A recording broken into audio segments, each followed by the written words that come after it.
Hello student. अब हम लोग ये थर्मोडायनेमिक्स का दूसरा टॉपिक शुरू करने जा रहे हैं। तो पहले टॉपिक में हम लोगों ने बहुत ढेर सारे टर्म्स पढ़े, सिस्टम क्या है, सराउंडिंग क्या है, वगैरह वगैरह। और फाइनली हम लोगों ने फर्स्ट लॉ ऑफ थर्मोडायनेमिक्स पढ़ा और हम एप्लीकेशन ऑफ फर्स्ट लॉ कर रहे थे और उसमें हम लोगों ने वर्क क्या होता है ये सीख लिया था। तो लेक्चर थोड़ा सा लंबा हो जा रहा था इसलिए मैंने वहाँ पर कट कर दिया, पर ये बिल्कुल उसका कंटिन्यूएशन है, तो इसको उसके साथ ही देख करके चलना है।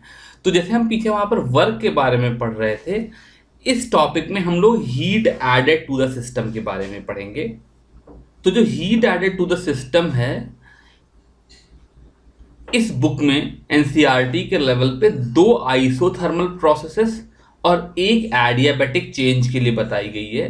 तो पहले तो मैं आइसोथर्मल प्रोसेस के बारे में बता दूं। आइसोथर्मल का मतलब होता है कि डेल्टा टी जीरो है। तो जब भी हम गैसेस की बात करते हैं, समझ लो इस क्लास में जहां तक हम बात करेंगे, तो किसी भी आइसोथर्मल प्रोसेस के लिए हम लोग डेल्टा यू की वैल्यू जीरो ले लेंगे। बेसिकली हम कोई भी आइसोथर्मल प्रोसेस होगा तो उसमें इंटरनल एनर्जी चेंज जीरो होता है। इसलिए अगर मैं फर्स्ट लॉ ऑफ थर्मोडायनेमिक्स लगाऊं, तो जो मेरा फर्स्ट लॉ ऑफ थर्मोडायनेमिक्स था वो कहता था कि delta U is equal to Q plus W, यानी कि total internal energy change is equal to इधर heat given to the system और work done on the system. तो अगर ये चीज जीरो है तो यहां से जो क्यू है इसकी वैल्यू माइनस डब्ल्यू हो जाएगी। अब अगर मेरे पास कोई सपोज करो आइसोथर्मल इररिवर्सिबल चेंज हो रहा है, तो यहां पर वर्क की value minus P external into delta we होती थी, इसलिए Q की value plus P external into delta we हो जाएगी। और कोई आइसोथर्मल रिवर्सिबल चेंज हो रहा होता था तो वहां पे वर्क की value minus integral P D V हो जाती थी, जिसकी वजह से यहां पर Q की value plus integral P D V हो जाएगी। थर्ड चीज जिन्होंने यहां पे बताई वो है एडियाबैटिक चेंज। तो एडियाबैटिक चेंज का बेसिक मतलब ये है कि कोई प्रोसेस एडियाबैटिक तब होता है जब Q की वैल्यू जीरो है। तो ऑब्वियसली कोई एडियाबैटिक प्रोसेस होगा तो वहां पर heat added to the system zero हो जाएगी। तो पीछे जो हमने वर्क का कंसेप्ट लिया और ये जो हीट का कंसेप्ट लिया, इसको लेकर के ये तीन एग्जाम्पल इन्होंने दिए हैं, इनको एक एक करके करते हैं। पहले एग्जाम्पल में कह रहे हैं कि 2 litres of an ideal gas at a pressure of 10 atmosphere expands isothermally into vacuum until its total volume is 10 liter. How much heat is absorbed and how much work is done in the expansion? तो इस question को हम लोग थोड़ा सा अलग करेंगे, क्योंकि हमने पहले वर्क निकालना सीखा है, इसलिए पहले वर्क निकालेंगे और उसके बाद हीट निकालेंगे। तो चूंकि वैक्यूम के अगेंस्ट हम लोग एक्सपेंशन कर रहे हैं तो ये इररिवर्सिबल वर्क है। और मैंने वर्क में पढ़ा था कि वर्क की value minus P external delta we होती है। तो यहां पर चूंकि पी एक्सटर्नल जीरो है तो वैक्यूम में एक्सपेंशन के केस में वर्क डन जीरो हो जाएगा। और चूंकि ये आइसोथर्मल प्रोसेस है इसलिए डेल्टा यू की भी वैल्यू जीरो है, इसलिए क्यू प्लस डब्ल्यू की वैल्यू जीरो है, इसलिए Q की वैल्यू माइनस डब्ल्यू होगी, जैसा मैंने इसी टॉपिक में पढ़ा। और जो कि वर्क जीरो है इसलिए यहां पर Q भी जीरो हो जाएगा। तो अगर वैक्यूम में आइसोथर्मल एक्सपेंशन हो रहा है तो वर्क भी जीरो होगा, हीट भी जीरो होगी और डेल्टा यू भी जीरो हो जाएगा। सेकेंड पार्ट में कह रहे हैं consider the same expansion but this time against a constant external pressure of 1 atmosphere. इसका मतलब 1 एटमॉस्फेयर के एक्सटर्नल प्रेशर के अगेंस्ट, एक एटमॉस्फेयर के एक्सटर्नल प्रेशर के अगेंस्ट जो वॉल्यूम है वो इनिशियली 2 लीटर थी और यहां से फाइनली 10 लीटर हो गई। तो वर्क डन जो कि वैसे तो minus integral P external delta we हो डी वी होता है, क्योंकि यहाँ पे एक्सटर्नल प्रेशर कांस्टेंट है इसलिए minus P external delta we हो जाएगा और माइनस 1 एटमॉस्फेयर, जिसको मैं 1.013 इंटू 10⁵ पास्कल्स लिखूं, इंटू डेल्टा वी हो जाएगी 10 - 2 और चूंकि लीटर है इसको मैं मीटर क्यूब में कन्वर्ट करके 10⁻³ कर दूं, तो ये मेरा वर्क डन आ जाएगा। कैलकुलेट कर लेना, ये कुछ -8.1 इंटू 10⁻² जूल आ जाएगा। और चूंकि फिर ये आइसोथर्मल प्रोसेस था, ठीक है, पिछले एग्जाम्पल में जाकर के देखते हैं, तो अभी भी ये आइसोथर्मल प्रोसेस था, इसलिए यहाँ पर जो मेरा Q प्लस W है वो 0 हो जाएगा, यानी Q की वैल्यू -W यानी कि +8.1 इंटू 10⁻² जूल हो जाएगी। थर्ड एग्जाम्पल में कह रहे हैं we have to consider the same expansion, यानी कि जो मेरी गैस है उसको आइसोथर्मली 10 लीटर तक जाना है, 2 लीटर से 10 लीटर तक जाना है, but now it is conducted reversibly. तो रिवर्सिबल आइसोथर्मल प्रोसेस के लिए अगर आपको याद हो तो जो मैंने वर्क डन निकाला था उसकी वैल्यू -∫Pdv जो थी उसमें मैंने इसको -nRT/VdV लिख दिया था, और इसको इंटीग्रेट करके इसकी value -nRT ln of V final by V initial आ गई थी, जिसको मैं -nRT into 2.303 log of V final by V initial कर देता था। तो यहां पर चूंकि मेरा आइसोथर्मल प्रोसेस है इसलिए ये वाला फॉर्मूला लग जाएगा। मैंने एक तरह से फिर से डेराइव कर दिया, बट मुझे खाली ये फॉर्मूला डायरेक्टली भी मैं लगा सकता था। तो यहाँ पर जो -nRT है, इस nRT की जगह पर मैं PV लिख सकता हूँ। nRT is equal to PV ideal gas equation के हिसाब से, और इसकी वैल्यू हो जाएगी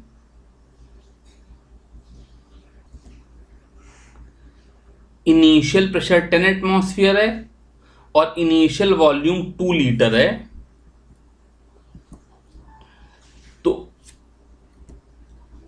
तो ये PV की वैल्यू 10 एटमॉस्फेयर इंटू 2 लीटर हो जाएगी, जो कि 1.013, जो कि 2.026 इंटू 10⁻³ जूल हो जाएगी। ये कैलकुलेट करके निकाल लेना, एटमॉस्फेयर और लीटर को बेसिकली पास्कल और मीटर क्यूब में कन्वर्ट कर दिया है। तो ये नंबर हो जाएगा -2.026 into 2.303 into log of V final by V initial, जो कि 10/2 हो जाएगा। यहाँ पर दोनों ही लीटर में है तो यूनिट चेंज करने की जरूरत नहीं है। अब log 5 की वैल्यू 10/2 5 हो गया ना, तो log 5 की वैल्यू अप्रॉक्सीमेटली 0.7 होती है। तो कैलकुलेट करके वर्क निकाल लेना। यहाँ पर मैंने एक गलती कर दी है, 0.026 के साथ इंटू 10⁻³ था, वो मिस कर दिया। तो ये मेरा वर्क डन आ गया, कुछ नेगेटिव नंबर आ जाएगा। और फिर चूंकि ये आइसोथर्मल प्रोसेस है इसलिए Q प्लस W की वैल्यू 0 होगी, इसलिए Q is equal to -W हो जाएगा। तो यहाँ से Q की वैल्यू भी निकालोगे, जो भी नेगेटिव नंबर आ जाएगा उसको पॉजिटिव कर दोगे, तो ये heat added to the system आ जाएगी। अब हम लोगों ने एक नया स्टेट फंक्शन डिफाइंड किया, इंथैल्पी। तो बेसिकली हो क्या रहा था कि सपोज करो अगर मैं कांस्टेंट वॉल्यूम पे कोई काम करूं तो मेरा जो वर्क होता था वो 0 होता था, और मैं लिख सकता था delta Q is equal to, और मैं लिख सकता था delta U is equal to QV। QV का मतलब है Q एट कांस्टेंट वॉल्यूम, यानी कि heat added at constant volume. तो अगर मैं किसी भी प्रोसेस को कांस्टेंट वॉल्यूम पे कर रहा हूं तो जो मेरा इंटरनल एनर्जी चेंज होगा वो हीट एडेड के इक्वल होगा। जितनी मैंने हीट ऐड करी या एक्सट्रैक्ट करी उतना पॉजिटिव या नेगेटिव इंटरनल एनर्जी चेंज हो जाएगा। लेकिन प्रॉब्लम क्या थी कि ज़्यादातर प्रोसेस कांस्टेंट वॉल्यूम पे ना होकर के डे टू डे लाइफ में ज़्यादातर काम लोग जो करते हैं वो कांस्टेंट प्रेशर पे करते हैं। बिकॉज सपोज करो मैं किचन में किसी पैन में रख करके पानी को उबाल रहा हूं तो वहां पर गैस एक्सपैंड कर सकती है, लेकिन प्रेशर पूरे टाइम 1 एटमॉस्फेयर कांस्टेंट रहेगा। तो कांस्टेंट प्रेशर प्रोसेस के लिए प्रॉब्लम क्या हो रही थी, जो मेरा QP था, जो मेरा डेल्टा PU था, वो QP minus P delta V था। यानी कि जो मेरा QP था वो delta U plus P delta V था। तो वहां पे ना सिर्फ इंटरनल एनर्जी चेंज इंपॉर्टेंट थी, बल्कि प्रेशर इनटू डेल्टा V वाला ये एक एक्स्ट्रा टर्म आ जा रहा था। तो इस एक्स्ट्रा टर्म को इंक्लूड करने के लिए मैंने एक नया स्टेट फंक्शन डिफाइन किया, इंथैल्पी। तो जो इंथैल्पी है ये एक तरह का स्टेट फंक्शन या स्टेट वेरिएबल है, इसको मैं कैपिटल H से डिफाइन करता हूं और उसकी वैल्यू U प्लस PV है। तो U तो एक स्टेट फंक्शन है ही, और उसमें प्रेशर इनटू वॉल्यूम को मल्टीप्लाई कर दिया, तो जो कि प्रेशर भी स्टेट फंक्शन है और वॉल्यूम भी स्टेट फंक्शन, उनका प्रोडक्ट भी स्टेट फंक्शन होगा। और डायमेंशनली जो प्रेशर इनटू वॉल्यूम है ये भी एक तरह की एनर्जी ही है। तो जब मैं इंटरनल एनर्जी में प्रेशर इनटू वॉल्यूम का टर्म और ऐड कर देता हूं तो जो नई चीज बनी उसको मैंने एक नया नाम दे दिया, इंथैल्पी। अब इस इंथैल्पी की खास बात क्या है कि कांस्टेंट प्रेशर पे जब मैं कोई काम करा रहा हूं तो जो डेल्टा H की वैल्यू हो जाएगी वो डेल्टा U प्लस प्रेशर तो कांस्टेंट है तो प्रेशर इनटू डेल्टा V हो जाएगी। तो ये जो term delta U plus P delta V है वो एक्चुअली मेरा QP है ना, heat added at constant pressure. तो जो इंथैल्पी चेंज है वो heat added at constant pressure के बराबर है। तो जब भी मैं किसी सिस्टम में कोई चेंज कांस्टेंट वॉल्यूम पे कराऊंगा तो जो हीट एडेड है वो डेल्टा U के इक्वल हो जाएगी, और अगर कांस्टेंट प्रेशर पे कराऊंगा तो जो हीट एडेड है वो डेल्टा H के इक्वल हो जाएगी। अब जैसे हम लोग पहले से जानते हैं, जो जो एक्सोथर्मिक प्रोसेस है उनके लिए एंथैल्पी चेंज नेगेटिव हो जाएगा, बिकॉज एक्सोथर्मिक प्रोसेस है तो इसका मतलब जो भी मेरा सिस्टम है उसमें से हीट आउट जा रही है, ठीक है ना, जो हीट है वो निकल रही है, हीट इज नॉट एडेड। तो सिस्टम की जो पहले एनर्जी थी बाद में एनर्जी कम हो जा रही है, यानी कि मैं यहाँ पे कह सकता हूँ H final is less than H initial. तो जो डेल्टा H होगी, जिसको मैं H final minus H initial लिख सकता हूँ, उसकी वैल्यू नेगेटिव होगी। और एंडोथर्मिक प्रोसेस में इसी के उल्टे लॉजिक की वजह से डेल्टा H की वैल्यू पॉजिटिव हो जाएगी। तो इंथैल्पी और इंटरनल एनर्जी में एक तो मैंने ये रिलेशन देखा कि delta H is equal to QP और delta U is equal to QV, और ये दोनों आपस में कैसे रिलेटेड हैं, delta H is equal to delta U plus P delta V।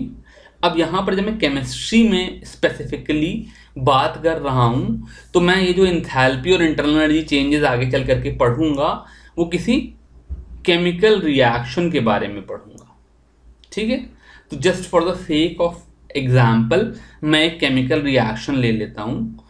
तो सपोज करो मैंने रिएक्शन लिखा CH4 गैस प्लस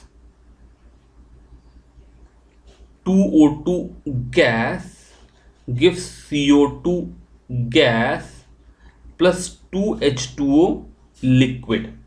और मान लो मैं इस रिएक्शन को एक बार के प्रेशर पे करा रहा हूं तो यहां पर क्या होगा कि एक बार के प्रेशर पे यहां पर मेरे पास 3 मोल गैस हैं, जबकि इस साइड पे खाली 1 मोल गैस रह गई। ये 2 मोल लिक्विड तो है, पर गैस के सामने लिक्विड का जो वॉल्यूम है, लिक्विड क्या लिक्विड हो या सॉलिड हो, दोनों का ही वॉल्यूम जो है वो निग्लिजिबल होता है, मैं उनको 0 ले लेता हूं। तो यहां पर बेसिकली जो मेरा ये टर्म P डेल्टा V है इसको मैं अप्रोक्सीमेटली क्या ऑलमोस्ट इक्वल ही डेल्टा NgRT लिख सकता हूं। यानी कोई केमिकल रिएक्शन हो रहा है तो उसमें जो P डेल्टा V की वैल्यू होगी, PV is equal to nRT होता है।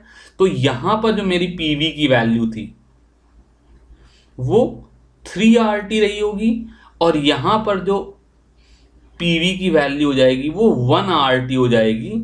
इसलिए जो P डेल्टा V होगा उसकी value 1 RT minus 3 RT minus 2 RT हो जाएगा। तो P डेल्टा V को मैं डेल्टा NG/RT लिख सकता हूं, जहां पर delta NG is number of moles of gases in product minus same number of moles of gases in reactant. ये बिल्कुल ध्यान रखना कि मैं यहां पर जब डेल्टा NG वर्ड यूज कर रहा हूं, so that is change in number of moles of gaseous species.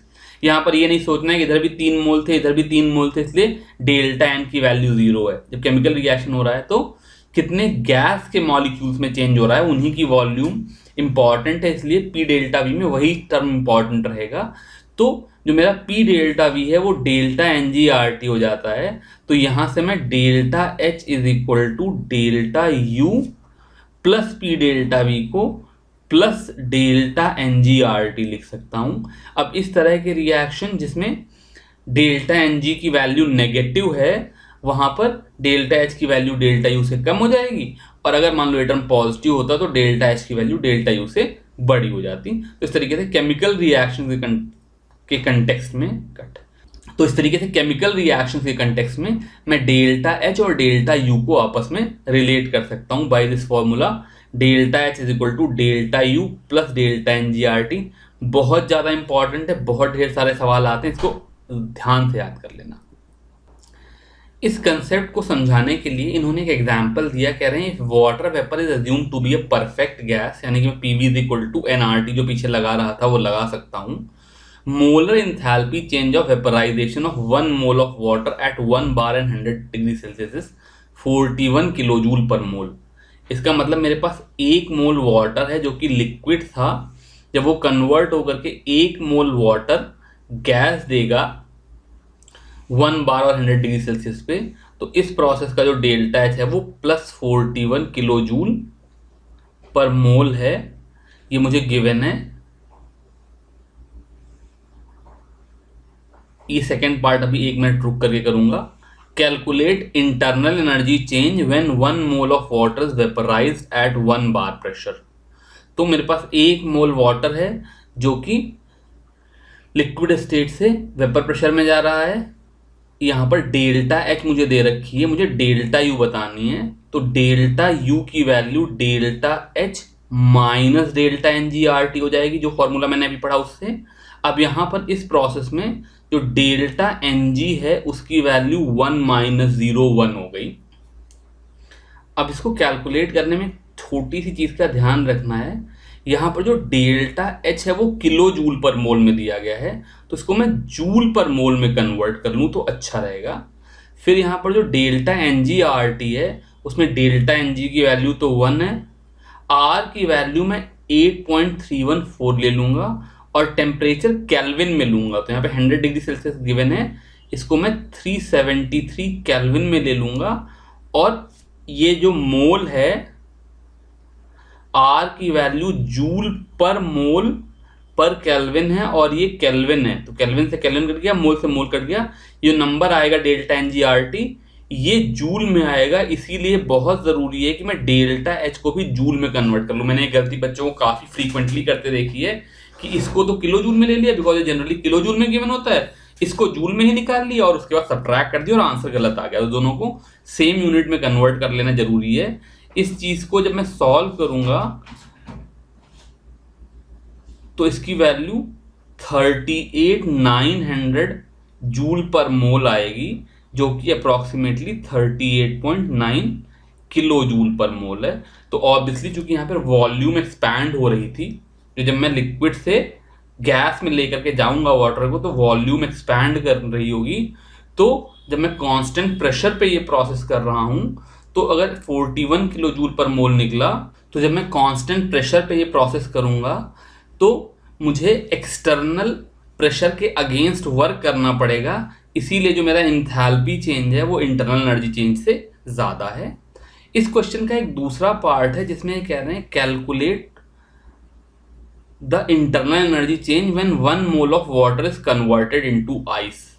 तो एनसीईआरटी में उन्होंने क्या कहा कि H2O liquid goes to H2O gas इसलिए यहाँ पर डेल्टा एन जी की वैल्यू 0 है, इसलिए यहाँ पर delta U is equal to delta H रहेगी, delta N G R T वाला टर्म 0 हो जाएगा।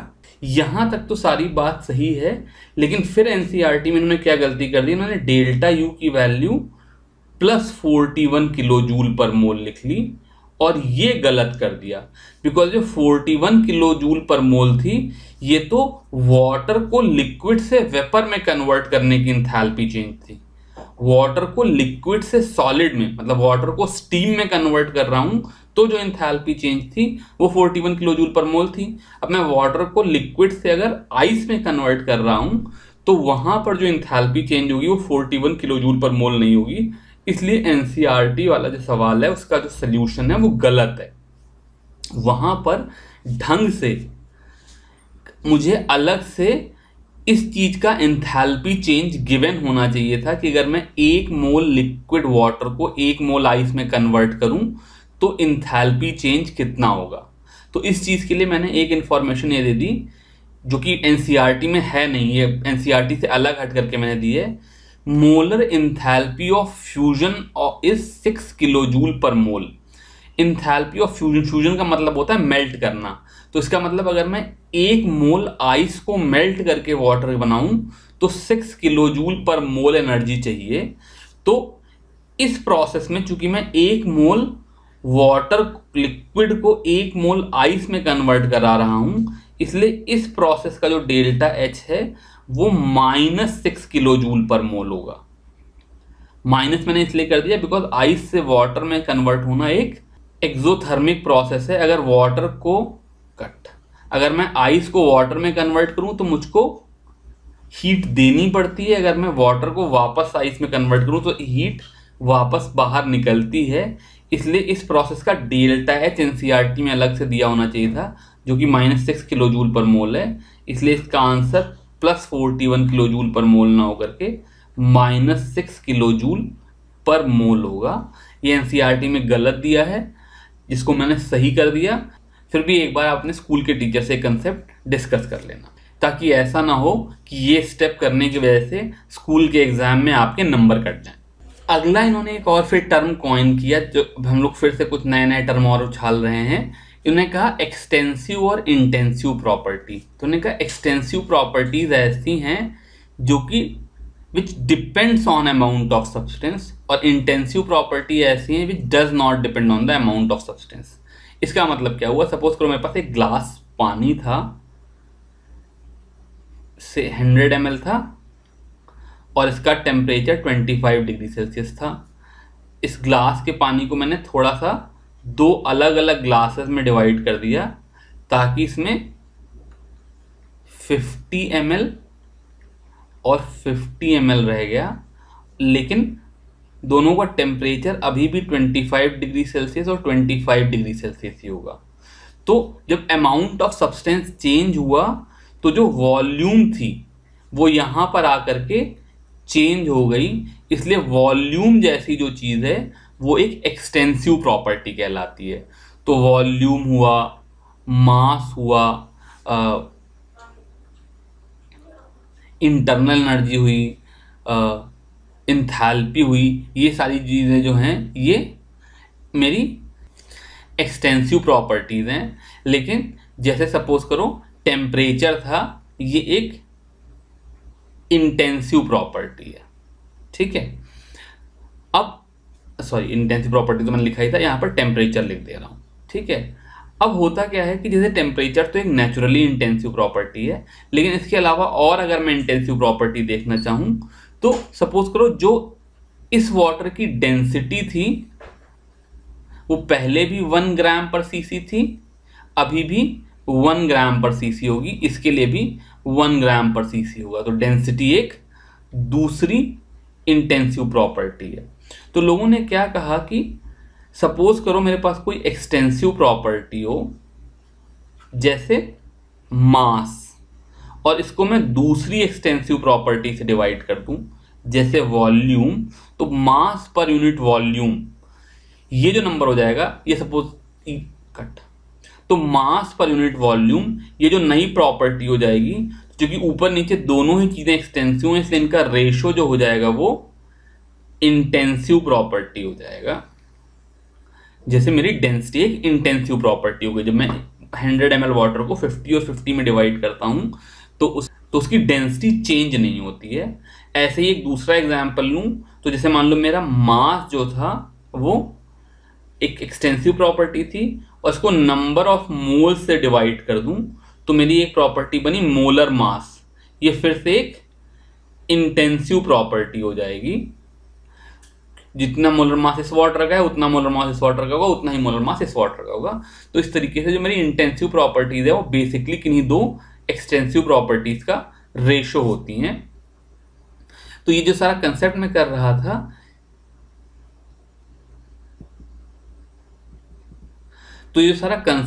रहा था ये इन दो टर्म हीट कैपेसिटी और स्पेसिफिक हीट को समझने के लिए कर रहा था।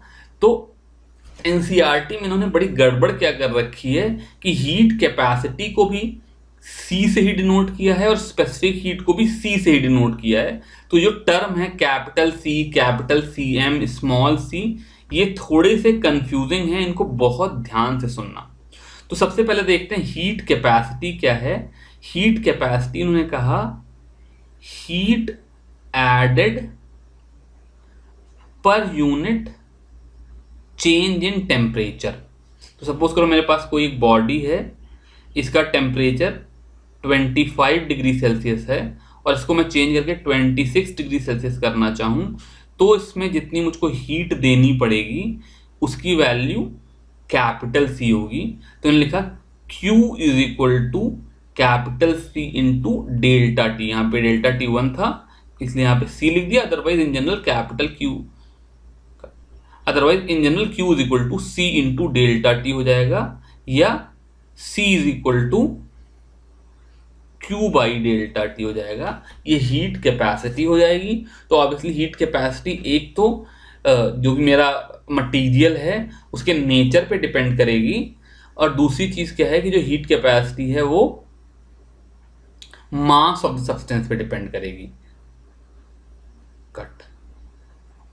और दूसरी चीज क्या है, जो हीट कैपेसिटी है वो अमाउंट ऑफ सब्सटेंस पे डिपेंड करेगी। इन द सेंस कि सपोज करो मेरे पास एक पानी का ग्लास है, तो अगर उस पानी के ग्लास में 10 ही ग्राम पानी है तो उसका टेम्परेचर 1 डिग्री सेल्सियस बढ़ाना आसान होगा, और अगर 100 ग्राम पानी है तो उसको हीट करना मुश्किल होगा, उसके लिए ज्यादा हीट चाहिए होगी। तो जो हीट कैपेसिटी C हुई ये एक तरह की एक्सटेंसिव प्रॉपर्टी हो गई, बिकॉज ये अमाउंट ऑफ सब्सटेंस पे डिपेंड कर रही है। अब लोगों ने क्या कहा कि अगर मैं इस C को मोल से डिवाइड कर दूं तो जो नई चीज बनेगी, अब लोगों ने क्या कहा कि इस C को मैं मोल से डिवाइड कर दूं, N ये मेरे मोल्स हैं, या इस C को मास से डिवाइड कर दूं, स्मॉल m ये मास है। तो जो मेरी नई चीज बनेगी इसको मैं स्पेसिफिक हीट कहता हूं, और ऑब्वियसली ये एक इंटेंसिव प्रॉपर्टी होगी। अब एनसीईआरटी में उन्होंने क्या कहा कि स्पेसिफिक हीट पर मोल जो है, कट। अब एनसीईआरटी में उन्होंने क्या कहा कि हीट कैपेसिटी पर मोल जो है इसको ये मोलर स्पेसिफिक हीट कहते हैं, और इसको Cm से डिनोट करते हैं, कैपिटल Cm से, और specific heat per unit mass को ये कट, और heat capacity per unit mass को ये सिंपली स्पेसिफिक हीट कहते हैं, और इसको स्मॉल c से डिनोट करते हैं। ये यहां पर सब छोटा बड़ा एक जैसा लग रहा है इसीलिए मैंने इसको यहां पर लिख दिया है। तो Cm is equal to Q by N delta T. तो Q बाई डेल्टा टी तो मेरा कैपिटल C था ही, तो ये Q by N delta T हो गया, ये मोलर स्पेसिफिक हीट हो गई, और small c is equal to Q by M delta T ये मेरी स्पेसिफिक हीट हो गई, मास वाली स्पेसिफिक हीट। अब जो मोलर स्पेसिफिक हीट है इसमें भी एक खेल हो गया। क्या हो गया, सपोज करो मेरे पास कोई गैस है और मैं इसको कांस्टेंट वॉल्यूम पे हीट करूं तो कोई इसको वर्क तो करना नहीं है, खाली इंटरनल एनर्जी चेंज करना है। तो यहां पर जो QV की वैल्यू होगी वो कुछ और होगी। और अगर सपोज करो इसी गैस को मैं सेम टेम्परेचर डिफरेंस के लिए कांस्टेंट प्रेशर पे हीट करूं, तो जो हीट एडेड QP होगी इसकी वैल्यू कुछ अलग अलग होगी। तो गैसेस के साथ क्या होता है, चूंकि गैसेस एक्सपैंड करके वर्क कर रही होती हैं, इसलिए कांस्टेंट वॉल्यूम और कांस्टेंट प्रेशर इन दोनों कंडीशन में जो मेरा हीट एडेड है वो 1 मोल गैस होगी, उसको 1 ही डिग्री सेल्सियस पे मैं हीट करना चाहूंगा, फिर भी अलग अलग प्रोसेस के लिए जो हीट एडेड है वो बदल जाएगी। हीट एडेड बदल जाएगी तो जो मेरी स्पेसिफिक हीट है वो भी बदल जाएगी। तो मैंने एक टर्म कॉइन किया कैपिटल CV, जिसको मैं बोलता हूं QV by N delta T. तो जैसे मेरा molar specific heat Q by N delta T था, वैसे CV इस QV by N delta T ये मेरी molar specific heat at constant volume है। और ऐसे ही मैंने एक टर्म डिफाइन कर दिया CP, जो कि मेरा QP by N delta T है।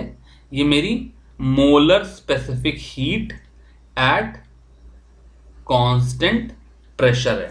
बाद में हम लोग फिजिक्स में पढ़ेंगे, तो जरूरी नहीं है कि यही दो मोलर स्पेसिफिक हीट हो, अलग अलग प्रोसेस के लिए अलग अलग मोलर स्पेसिफिक हीट होती है। बट केमिस्ट्री में इस चैप्टर में अभी के लिए ये 2 ही मोलर स्पेसिफिक हीट है जो इंपॉर्टेंट है, एक molar specific heat at constant pressure और एक molar specific heat at constant volume.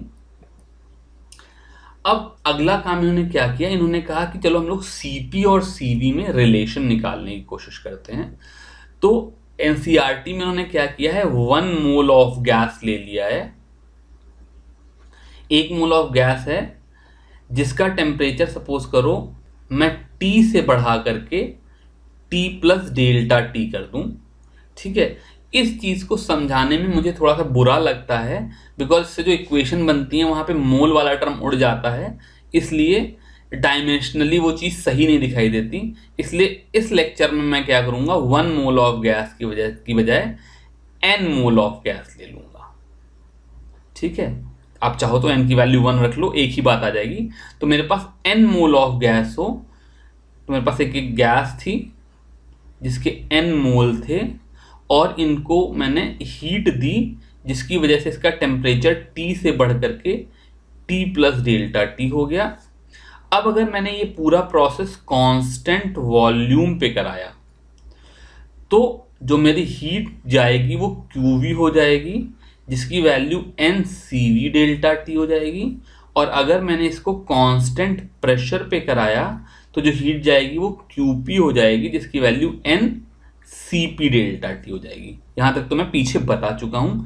अब मैं इस CP और CV में रिलेशन निकालने के लिए क्या करूंगा, QP और QV में रिलेशन निकाल लूंगा।